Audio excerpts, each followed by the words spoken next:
Welcome everybody to the Top Bag Podcast. My name is Matthew Legaspi, and welcome to my Last of Us Part 2 spoiler rant video. The Last of Us Part 2 has been out for a couple of weeks now. Everyone has had a chance to play it. I myself have played through it twice and just finished getting the Platinum Trophy. And while I had my fun with it, I am okay with not playing it again for a long time. So first off, I want to make one thing very clear before I start my spoiler video. The first game is among my favorite games of all time, and while I don't think the game's story is complete trash, I think the overall story could have been great overall had it had a couple of rewrites. And now that I've had some time to really digest it and gather my thoughts, I've come to the conclusion that I am very disappointed.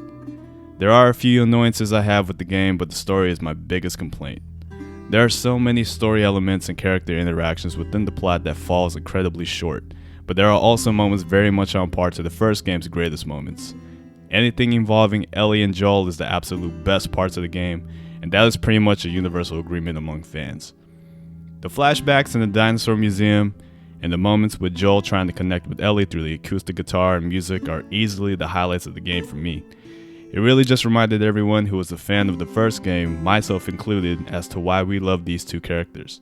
Their surrogate father-daughter relationship is unlike any other and still remains strong in this game. It's just a shame that only about 10% of the game involve Ellie and Joel. So, let's get into the story.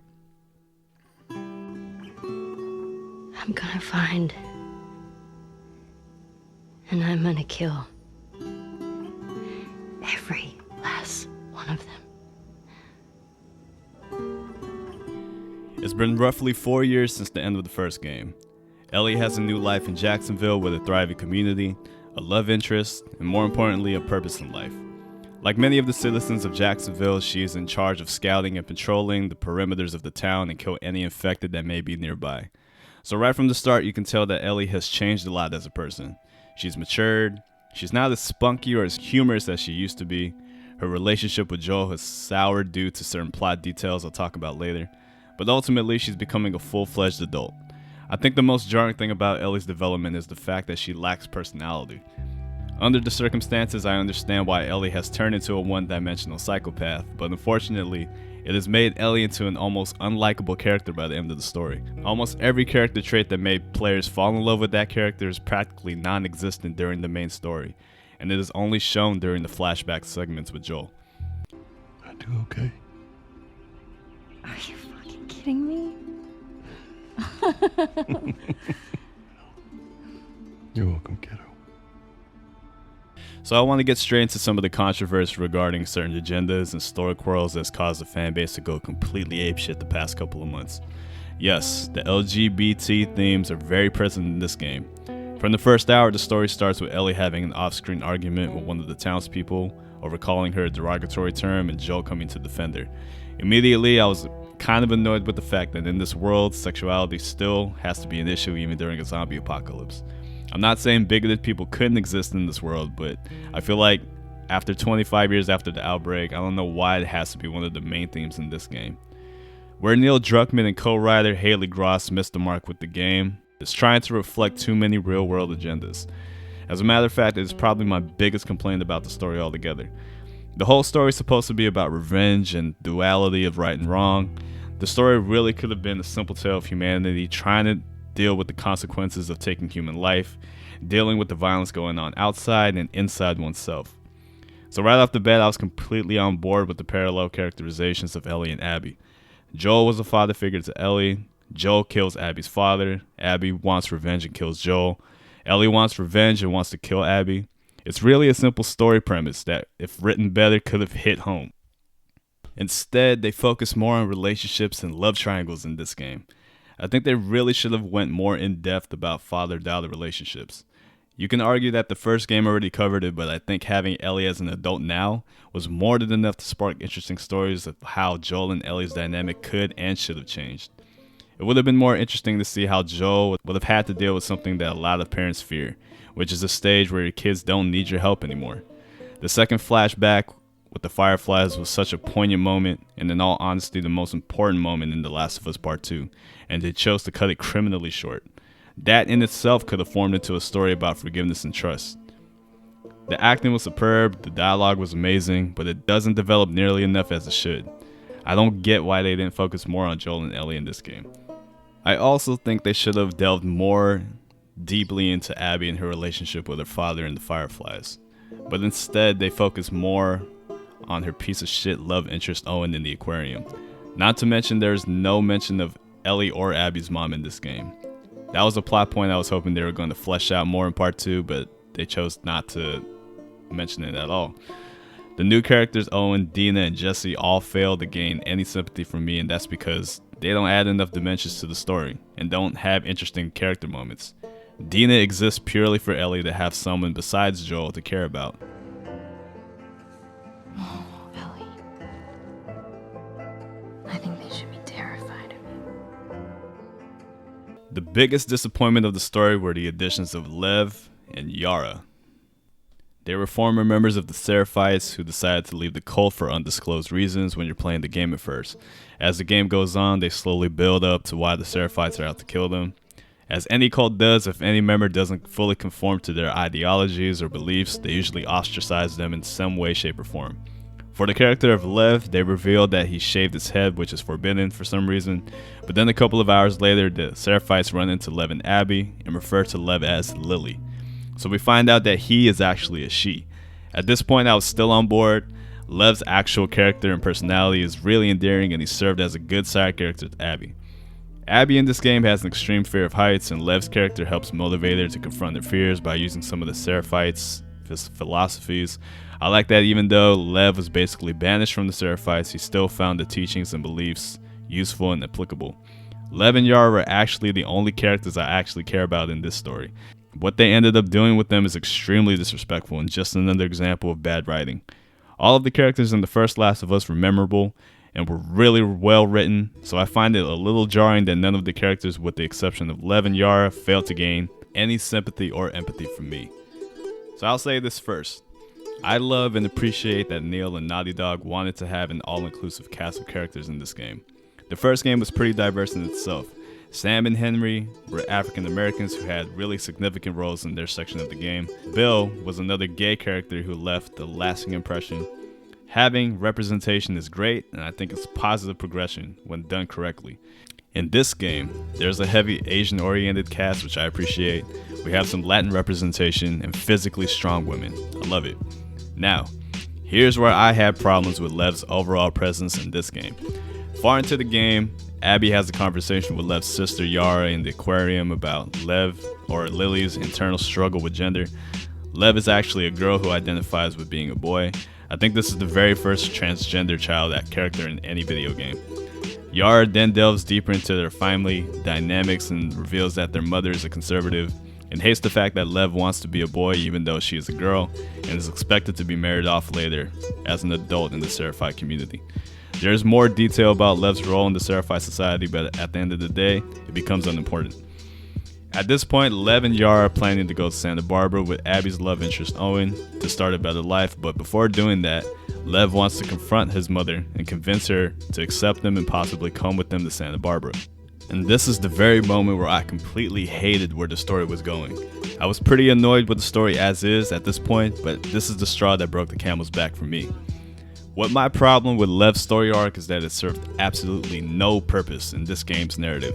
The game took me a good 6 hours to finally accept Abby's role in the game and finally get acquainted with her character, but now the game is forcing us to care about Lev's character as a transgender. The focus of the story should have been about the dichotomy of Ellie and Abby and how their relationships and tragic losses mirror each other. It was a good concept in my opinion, and from pen to paper it should have worked flawlessly. But by adding all these other characters, we have more conflicts we have to worry about while still trying to hold on dearly to the main story.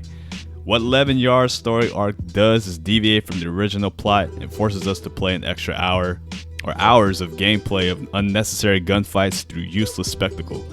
Yara was built up as a really strong, cool character who lost an arm. We spent 3 to 4 hours prior fighting multiple infected enemies to find medical supplies for her survival, but she ultimately dies because of Lev's dumb decision to go back.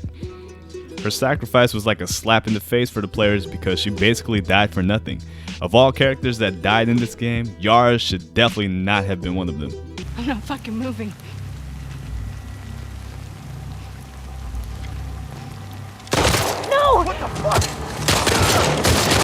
When you compare character deaths with the first game, you'll realize how insignificant the deaths were in part 2.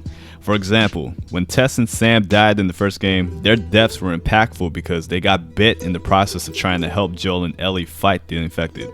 Henry's suicide was gut-wrenching to me because you realize how he couldn't live without his younger brother Sam, and the guilt he would have bared by not protecting him. Those split-second deaths and sacrifices were expertly told and believably conveyed. So when you see hundreds of bullets going into Yara on the ground, knowing that her death could have easily been prevented, or seeing the body of the dead mother knowing that she just slipped and fell trying to chase Lev around the house, you feel nothing but annoyance. I don't know if it was Neil Druckmann's decision or Haley Gross's idea to add these story elements into the game, but whoever it was, you guys did a fucking horrible job. Everything involving getting medical tools for Yara and going back for Lev at the Seraphite Island was nothing but a 6-hour long detour that added nothing to the overall theme of revenge. Now, if anybody has complaints about my opinions, please hear me out a little bit first. I really like Lev as a character. His existence and relationship with Abby was to obviously parallel Joel and Ellie's relationship from the first game. Allie is depicted as a hardened soldier who often shields her emotions but has allowed this kid to connect with her. It is Joel and Ellie part 2, and I was all for it. But when you really dive deep and really try to dissect Lev's internal struggle, what the hell did it have to do with the story? Again, why in the game about humanity's survival does sexual preference or sexual identity have to be an issue when surviving a world where human life is dying left and right? Knowing infected could be around any corner. There is no need to tell this story. I get that they're trying to show how bigoted societal norms can be in a world like this, but it ended up being just a waste of time. Like I said, the first game had gay characters existing, but there's no agenda being pushed in that one. Imagine in the first game if Bill's sexuality took more precedent. It would have ruined the flow of the story. I would have been more accepting if Lev was just a transgender character who was just a part of Abby's journey, giving a little backstory here and there through conversations about the struggle of it, but just leave it alone after the fact. But no, they had to make it a big plot point that ultimately went nowhere. Lev's struggle with sexuality has no alignment with Abby's character. If Abby was also a character who had a hard time being accepted in the WLF with her masculine physique and made it difficult for her to be accepted as a woman, then I could see how both character stories could have worked and play off each other. But Abby didn't have any of those problems at all, and was once again just another missed opportunity. When you see Joel and Ellie's relationship evolve, it's because of what Joel lost in the first game. He lost a daughter. Ellie was that surrogate daughter for him to move forward.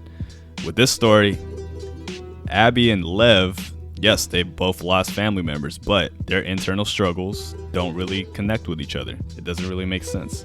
Now, I'm a huge supporter of the LGBT community, and I think Lev's story and internal conflict would have been a compelling one, but I think forcing it into The Last of Us Part 2 was the wrong decision.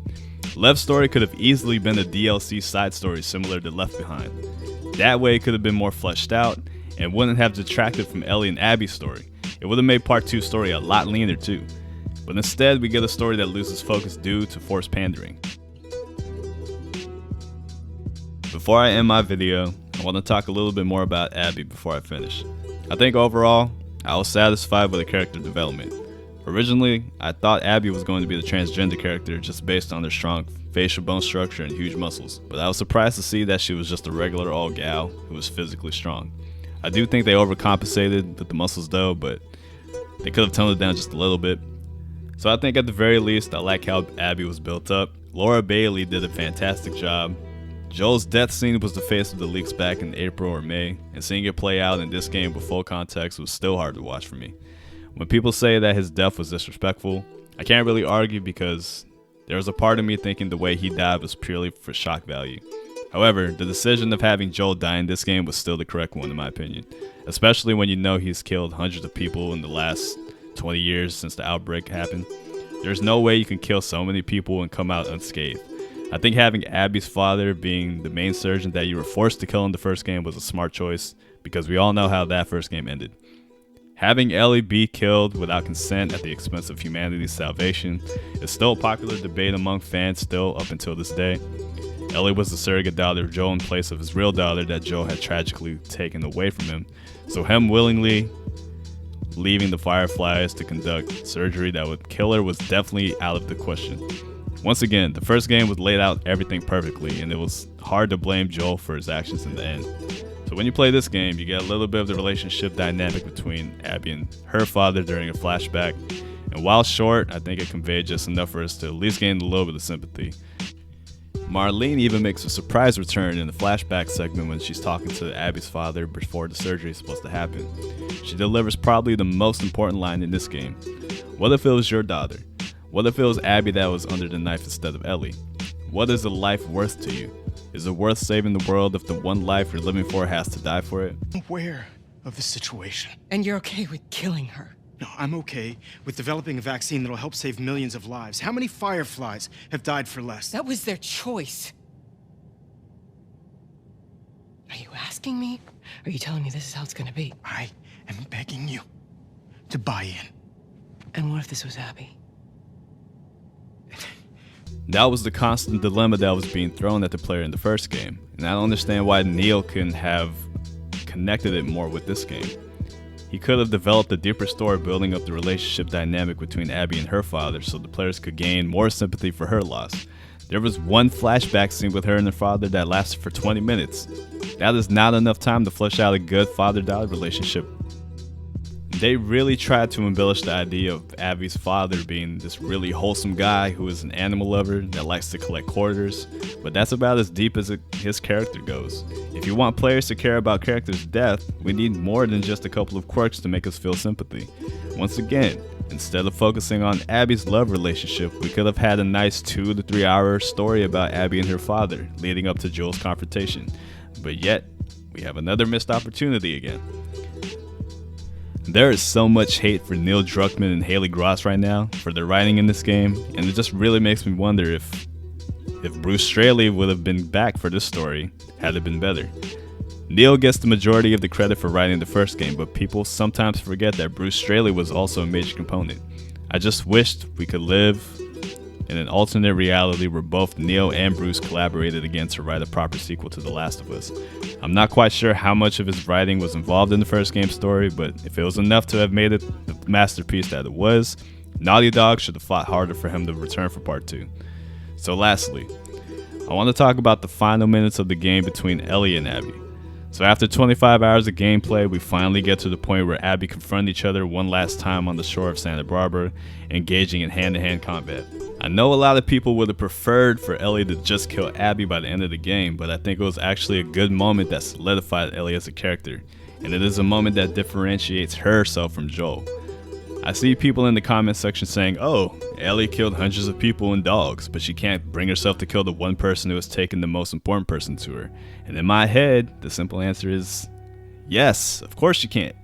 Because unlike those other people Ellie killed, Abby is a character that has refrained from killing her on 2 separate occasions. In a sense, she knew Abby on the deeper level. Ellie and Abby are 2 sides of the same coin. It's part of the whole damn theme of the game. So throughout the game, Ellie collects trading cards of superheroes and villains that show the character's scale of good and evil in the back of it. Abby collects state quarter coins. Coins are an obvious symbolism of being 2 parts of the same whole or simply having 2 sides. These 2 characters are anti-heroes, and we players understand that. Despite all of the killing, blood, sweat, and tears to get to this moment of finally killing Abby, she realized that killing her was not going to bring Joe back. As a player, we went through Abby's journey. We know that Abby has lost equally as much as Ellie at this point. Both Abby and Ellie lost fathers, they lost close friends, and are still in a state of survival where the human population is decreasing by the second. In that moment, Ellie was able to retain some of her humanity left in her. Had she killed Abby, it would have felt dissatisfying playing through that sequence. It would have felt empty. It's one of the very few good storytelling moments that I actually liked. The title was called The Last of Us, and society is trying to get back to normal, but can't because of all the violence occurring. If you notice in this game compared to the first one, you actually spend more time killing regular ass people than you do killing infected. That was 100% intentional. Because this story isn't about surviving the infected anymore. It's about human beings still going through the same detrimental habits that make our species so flawed. The negative sides of human behavior such as greed, lust for power, lust for revenge are still in play, even when the humans are at the brink of extinction. So I still stand by saying that this game is a flawed masterpiece. Story and weird pacing aside, I think it's still a masterfully crafted game with great gameplay, amazing presentation, and at times pretty good story moments. It just sucks that being progressive turned out to be the story's downfall.